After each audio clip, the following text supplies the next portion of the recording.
प्रधानमंत्री नरेंद्र मोदी आज उत्तर प्रदेश में 3 बड़ी रैलियों को संबोधित करेंगे। सुबह 11:15 बजे वो बाराबंकी में रैली करेंगे। दोपहर 1 बजे वो फतेहपुर में जनसभा को संबोधित करेंगे, जबकि 3 बजे वो हमीरपुर में एक रैली को संबोधित करेंगे। बाराबंकी और फतेहपुर में 20 जून को मतदान है, जबकि हमीरपुर में 1 जून को वोटिंग होगी।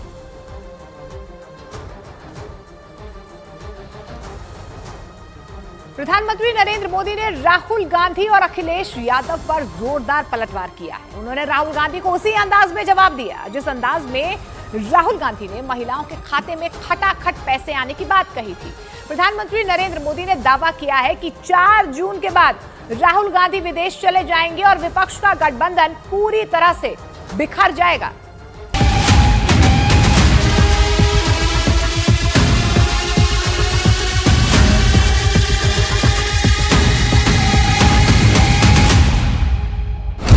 बाकी 3 चरण, अब खटाखट वाला रण। रायबरेली की जनता भी खटाखट खटाखट खटाखट भेजेगी घर। निशाना धार धार, खींची खटाखट पर तलवार। 8,500 रुपए महीने का खटाखट खटाखट खटाखट उनके बैंक अकाउंट में जाएगा। चुनावी लड़ाई में भीषण उबाल। 400 पार कहने वाले लोग हैं, उनको देश की 140 करोड़ जनता 140 सीटों के लिए तरसा देगी। चुनावी लड़ाई खटाखट खटाखट। प्रधानमंत्री नरेंद्र मोदी का खटाखट वाला निशाना। उत्तर प्रदेश की चुनावी रैली में हुंकार भरते हुए प्रधानमंत्री नरेंद्र मोदी ने राहुल गांधी और अखिलेश यादव पर जोरदार हमला किया।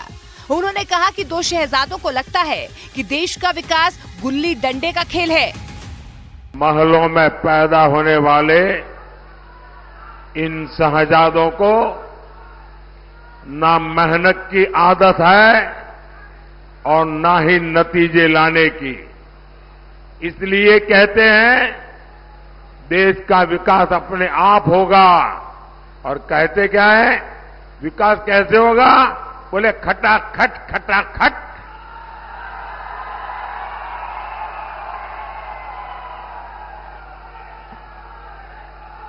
ये सोचते हैं भारत आत्मनिर्भर अपने आप बन जाएंगे, और कोई पूछता है तो कैसे, तो बोले खटाखट खटाखट।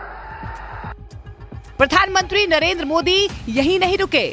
उन्होंने अखिलेश यादव और राहुल गांधी पर तंज कसते हुए कहा कि उनसे कुछ भी पूछे तो वो कहते हैं खटाखट होगा। उन्होंने कहा कि 4 जून के बाद दोनों की विदाई होगी खटाखट खटाखट, और ये विदेश में छुट्टी मनाने निकल जाएंगे खटाखट खटाखट। रायबरेली की जनता भी खटाखट खटाखट खटाखट भेजेगी घर। अमेठी से गए, रायबरेली से भी जाएंगे। साथियों, देश चलाना सोने की चमच लेकर के पैदा हुए बच्चों का खेल नहीं है। 4 जून के बाद मोदी सरकार बनेगी तो आपको पता है और भी बहुत कुछ होगा। बताओ क्या होगा? बताओ। ये इंडी गठबंधन टूट करके बिखर जाएगा खटाखट खटाखट।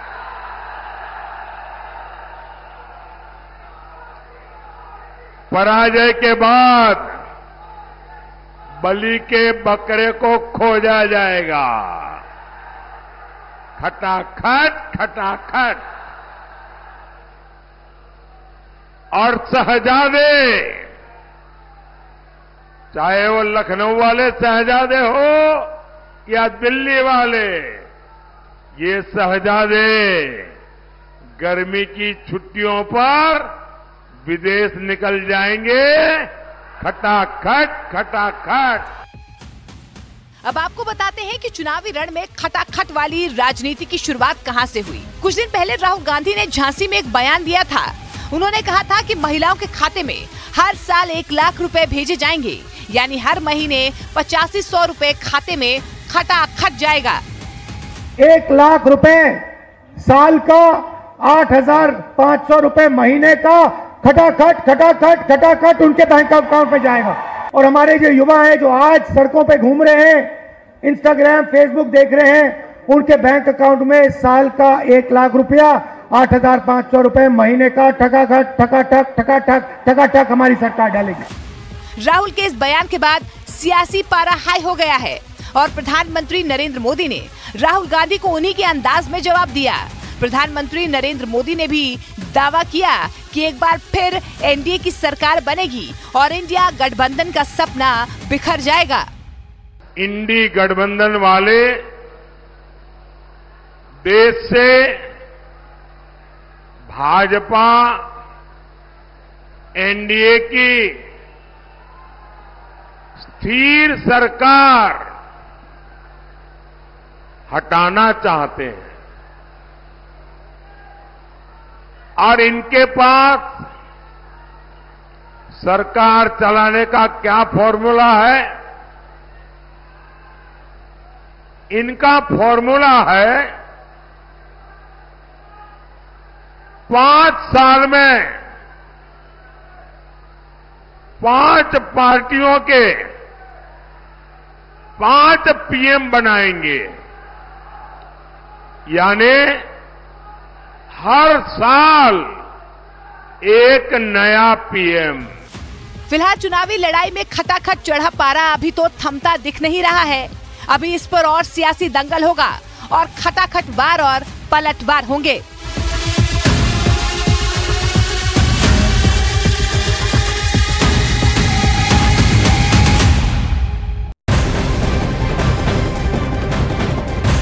और इस बीच बड़ी खबर, आज मुंबई में एनडीए अपना शक्ति प्रदर्शन करने जा रहा है। शिवाजी पार्क में आज प्रधानमंत्री नरेंद्र मोदी रैली करेंगे। शाम करीब 6:45 बजे होने वाले इस रैली में मुख्यमंत्री एकनाथ शिंदे, मुख्यमंत्री देवेंद्र फडणवीस, उप मुख्यमंत्री अजीत पवार और महाराष्ट्र के नवनिर्माण सेना के अध्यक्ष राज ठाकरे भी यहां पर मौजूद रहने वाले हैं। बीजेपी इस रैली में 2 बड़े दांव खेलने की तैयारी कर रही है।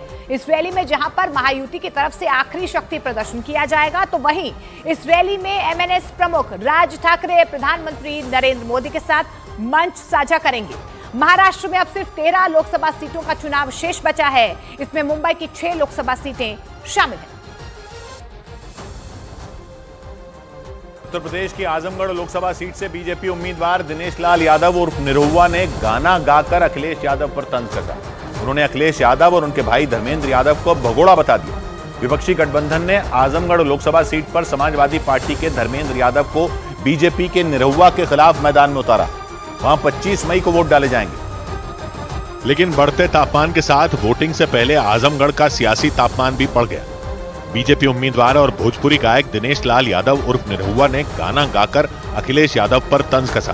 जब भौजी आवे चाहे भैया, होई आजमगढ़ जम के लड़ैया, आर होई चाहे पार फैसला अटल रहे, अखिलेश हुए फरार निरहुआ डटे। निरहुआ ने अखिलेश और उनके भाई धर्मेंद्र यादव को भगोड़ा तक बता दिया। आजमगढ़ ने उनको भगोड़ा घोषित कर दिया। दोनों भाई भगोड़े हैं।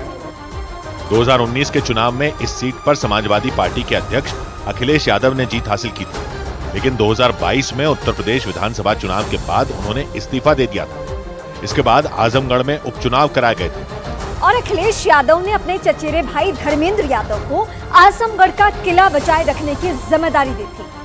लेकिन बीजेपी के उम्मीदवार दिनेश लाल यादव निरहुआ ने समाजवादी पार्टी के दबदबे वाली इस सीट पर बाजी पलट दी थी और जीत हासिल कर ली थी। इसी वजह से निरहुआ अखिलेश और उनके भाई धर्मेंद्र को बार बार आजमगढ़ का भगोड़ा